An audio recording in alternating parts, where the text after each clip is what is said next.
Welcome, everybody. It's the Late Night Devil Show starring the Hughes brothers as they played in another Hughes Super Bowl, and the Devils put up a touchdown, winning 6-0 against the Vancouver Canucks. Just doing my best old school radio impression, but in all honesty, great effort from the Devils, and we have a lot to break down on today's episode. Buckle up, everybody. You're Locked On Devils, your daily podcast on the New Jersey Devils. Part of the Locked On Podcast Network, your team every day. Hi, this is Bryce Salvador, and you're Locked On Devils with Trey Matthews. Elliott scores! Oh, Stevens stepped up, nailed it. Brodor's got the puck. What a shot. The Devils win the Stanley Cup.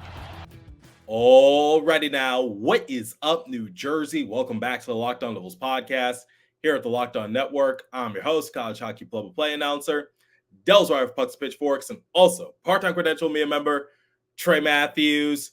It was pretty hectic in the sports world. First and foremost, congratulations to the World Series champion LA Dodgers. I don't think I can ever wear this Dodger hat at the Prudential Center ever again without some hecklers. I do have a Yankees hat somewhere around here because I did grow up idolizing Derek Jeter, but we're not here to talk about baseball. We're here to talk about hockey because the New Jersey Devils traveled to Western Canada to take on the Vancouver Canucks for Hughes Super Bowl. And puck drop was scheduled for 10:30 p.m. Eastern Time. Speaking of LA, these are the type of games in which I miss living out west because if I was still in Arizona, puck drop would have been 7:30 p.m. Pacific time. I'm telling you guys, living out west is the best when it comes to sports because you don't have to wait until after midnight for the game to conclude. But anyway, I'm back on Eastern time. I hope you guys consumed your caffeinated beverages, your coffee, energy drinks, whatever the case might be, because it was a long night.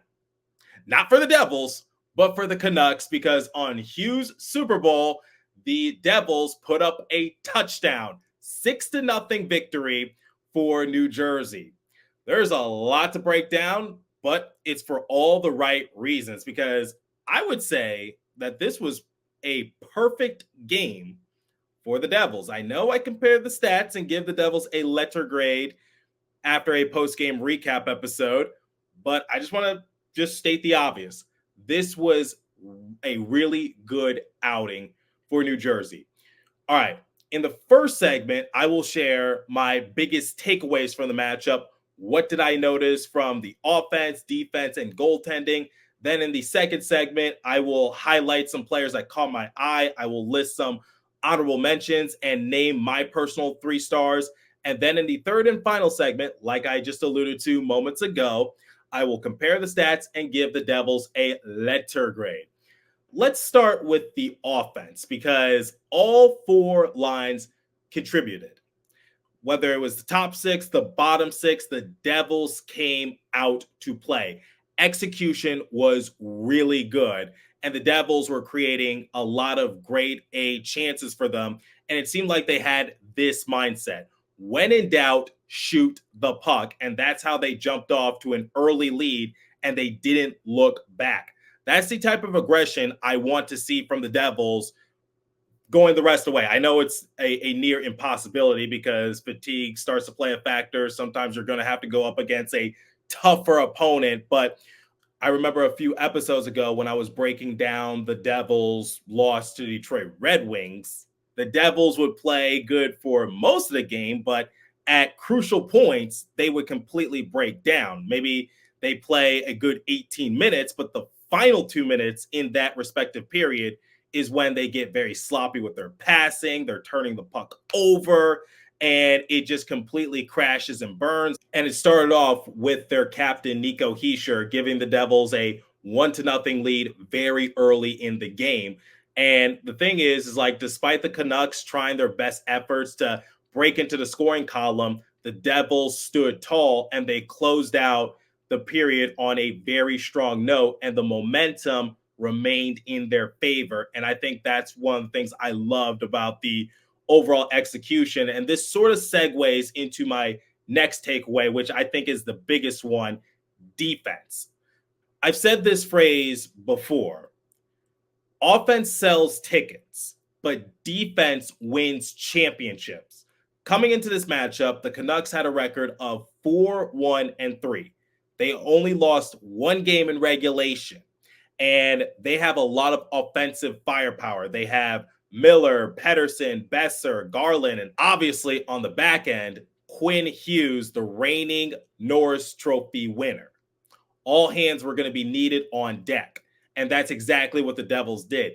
They suppressed the Canucks, and Bill Spaulding touched on this late in the broadcast. He didn't have to say those names often, and the fact that the broadcasters didn't have to mention those players' names or talk about how they were threatening to score at some point, I think that really speaks volume as to how great of a defensive effort the Devils had. Something I usually like to do is listen to the opposing broadcast as well. That way I can get a different perspective. In the first period, I listened to the Canucks broadcast, and they talked about what the Canucks were doing in terms of their overall execution, which wasn't really all that good.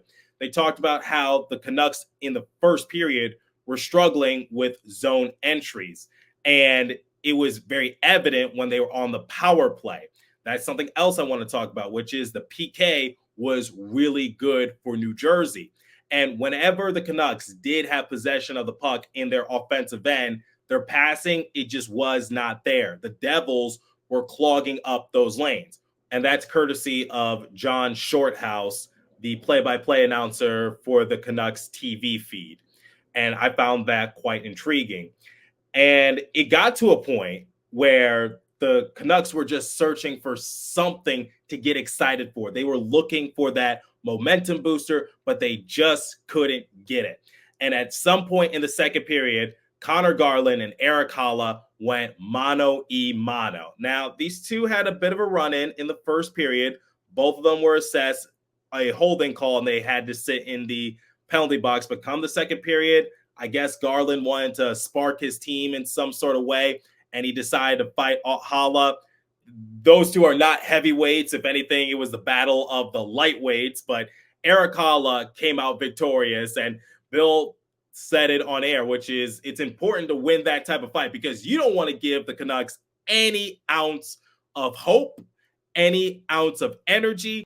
And that's exactly what Haula did. And when he was in the penalty box and they showed his face on the Jumbotron, he was booed mercilessly, and he embraced the villain role. He blew a kiss to the crowd, and he was smiling ear to ear because he knew he won that fight.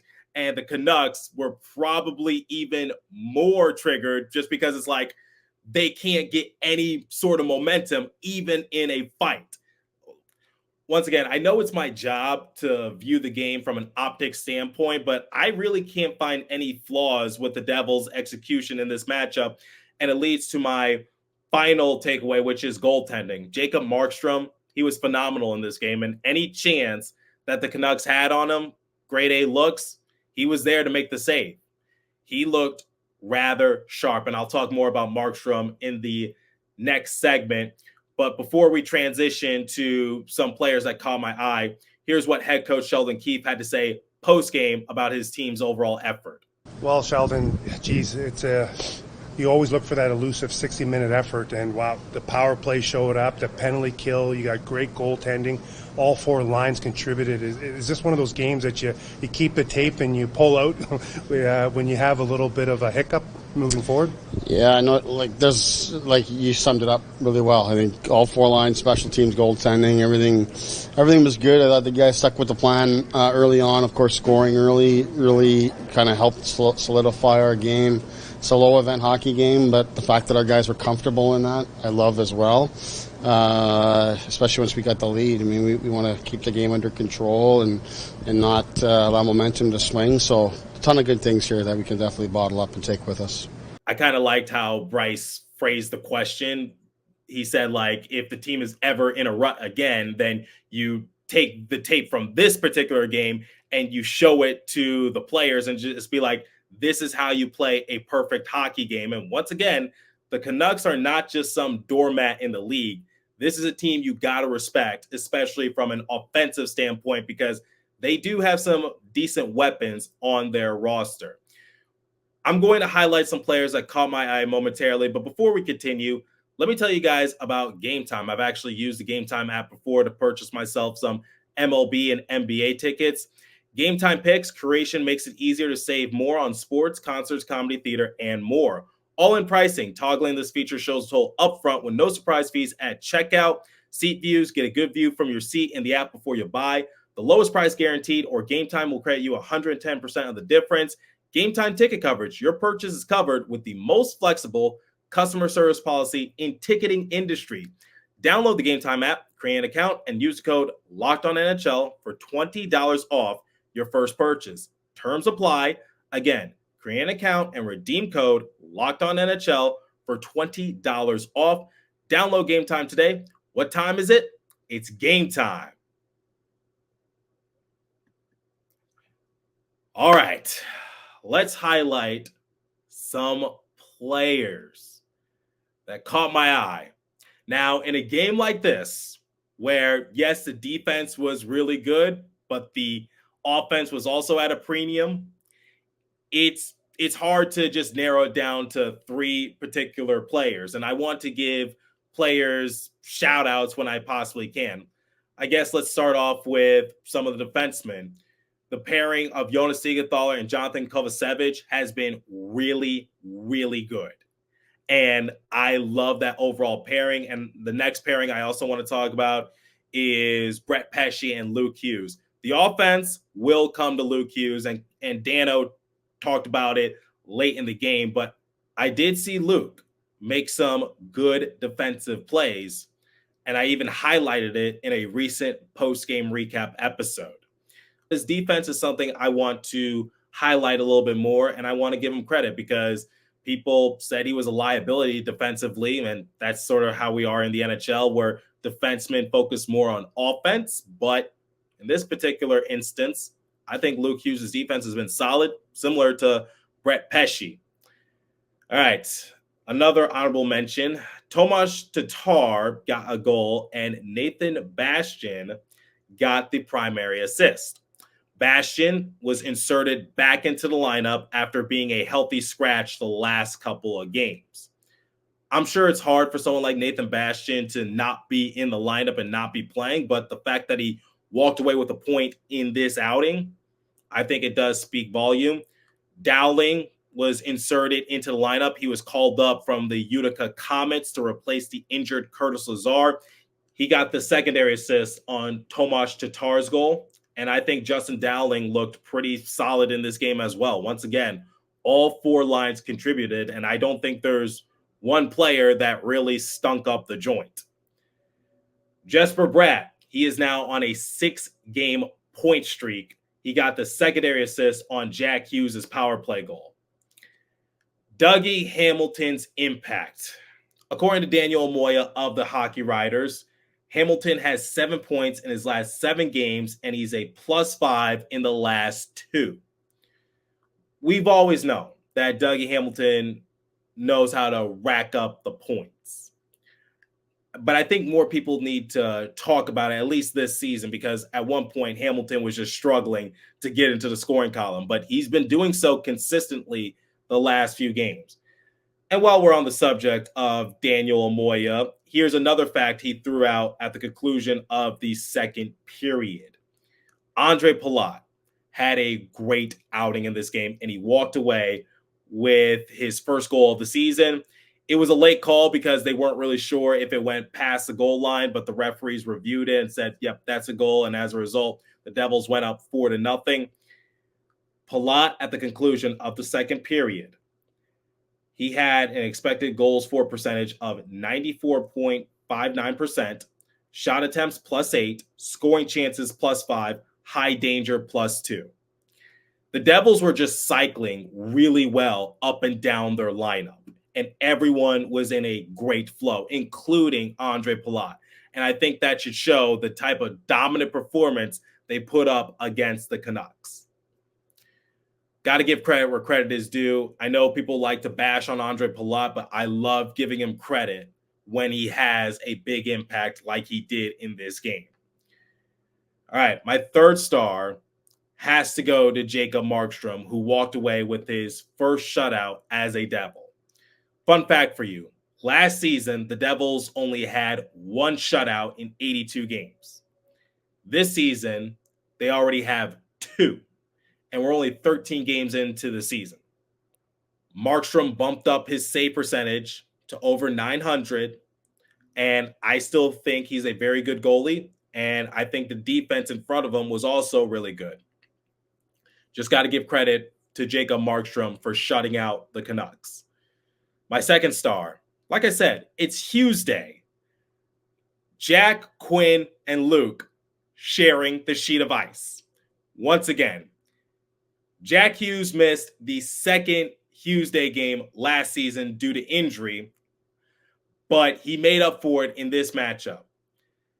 Yes, Quinn had his chances. Luke had his chances, but Jack was the only Hughes brother to rack up something in the scoring column. Hughes walked away with a power play goal, and he got the secondary assist on Andre Palat's goal. That power play goal, I just want to talk about a little bit more. Great setup by Jesper Bratt initially, but a better feed from Stefan Nason, who was, hanging in front of the net and found Jack Hughes, and Hughes put it on in. Once again, this is more about Jack, not about Stefan Nason, but as you guys know, Nason is one of, if not my favorite player on the roster this season. All right, my first star has to go to the captain, Nico Hischier, who is the first player in the NHL this season to reach double-digit goals. Did you have that on your bingo card? Hischier had 3 points in this matchup. He got his own goal. He got the assist on Dawson Mercer's goal in the second, and also Timo Meyer's goal in the second. Oh, did I forget to mention that all 3 of those contributions came in order? Hischier goal in the first, Mercer shorthanded goal in the second, Meyer goal to make it 3-0. So Hischier had a hand in the first 3 goals scored by the Devils. Talk about setting the tone for your team. He was just phenomenal once again, and he has 14 points in his last 10 games. He even said post-game that the shot is just working for him, so he's going to shoot it if he sees an open lane. In prior episodes, I've talked about how Nico looks a lot better when it comes to his offensive game. He looks a lot more aggressive, and here's some numbers to back up that assessment. Entering this matchup, Hischier had 28 slot shots, which ranked 3rd in the NHL, 17 inner slot shots, 2nd in the league, and 6 rebound chances, tied for 2nd. Goes to show you that Nico is definitely upping the ante when it comes to his offensive game. All systems go for Nico, and I love it. So those are my 3 stars of the game. Now, before I compare the stats and give the Devils a letter grade, let me tell you guys about FanDuel. Get ready to tackle NFL action with FanDuel, America's #1 sportsbook, because right now, new customers can bet $5, get $150 in bonus bets if you win. The FanDuel Sportsbook app gives you everything you need to place live bets on the NFL all in one place. So when you get a hunch in the middle of the game, you can check out the latest stats, view live play-by-play, and so much more on the same page where you place your bets. Just visit FanDuel.com to join today. You'll get started with $150 in bonus bets if you win your first $5 bet. That's FanDuel.com. Never waste a hunch and make every moment more with FanDuel, an official sportsbook partner of the NFL. All right, let's compare the stats, give the Devils a letter grade, and get out of here. Shots on goal differential, 22-20 in favor of the Devils. Power plays, Devils were 1 for 2. Thanks to Jack Hughes, Canucks were 0 for 4. Devils also had a shorthanded goal thanks to Mercer, like I said in the second segment. So Mercer and Bastian are the only 2 players on the roster to net themselves a shorthanded goal this season. Hits 43-20 in favor of the Canucks. Despite the Canucks playing somewhat more physical than the Devils, they still couldn't break them. Giveaways 15-7 in favor of the Devils. Takeaways 8-5 in favor of the Devils. Block shots 15-14 in favor of the Devils. Time spent in the penalty box 15-11 in favor of the Devils. If I have to give the Devils a letter grade, like I said at the beginning of this episode, it was a perfect game for New Jersey, A+ effort. I don't think I could find much fault in this game, if any. Everything was good. The offense was good. The defense was good. The goaltending was good. The play call from the coaching staff was good. Everything about this game was perfect. And similar to what Bryce Salvador said to Sheldon Keefe, if the team is ever struggling, you take the footage of this game and you show it in your next practice or your next film room session. Just say, this is how you play a perfect game. And like I said, the Canucks, they're no doormat in the league. They got some decent scorers on their roster, including Quinn Hughes on the back end. Amazing game, up and down for New Jersey, and they now have 7 wins on the young season. Let me know what you guys thought of the effort from New Jersey, up and down, and what were your thoughts on the Hughes Super Bowl, and who were you rooting for in the World Series, Yankees or Dodgers? I guess you can no longer make a joke about the 2020 championship won by LA. They sort of silenced the naysayers. But anyway, let's get back to hockey.